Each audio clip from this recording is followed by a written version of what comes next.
पाटील. माझी वेळ आता चांगलीच आहे. मी त्रास दिला ही गोष्ट खरी आहे.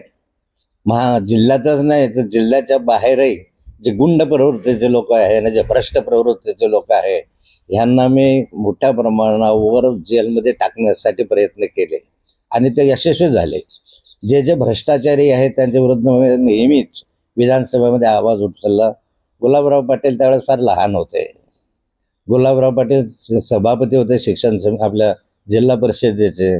त्या कालखंडात मी पालकमंत्री होतो आणि गुलाबराव पाटील विसरले असतील की त्यांना त्या कालखंडात मी भरपूर मदत केली आणि आमदारकीच्या वेळेसही माझी मदत त्यांना सहाय्यभूत झाली, म्हणून ते आमदार होऊ शकले. आणि आता गुलाबराव पाटील जे बोलत आहेत, मला असं वाटतं गुलाबरावने आत्मचिंतन करावं. स्वतःची नगरपालिका पालकमंत्री असताना, इतके वर्ष मंत्री असताना स्वतःची नगरपालिका ते आणू शकले नाही. दुसरं बोलण्याचा काय अधिकार आहे? होय, मी भारतीय जनता पार्टीला मदत केली.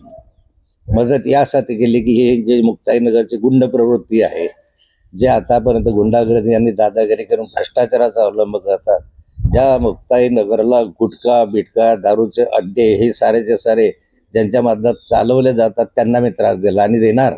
त्यांना मी सोडणार नाही अशा 2 नंबरच्या धंदेवाल्या.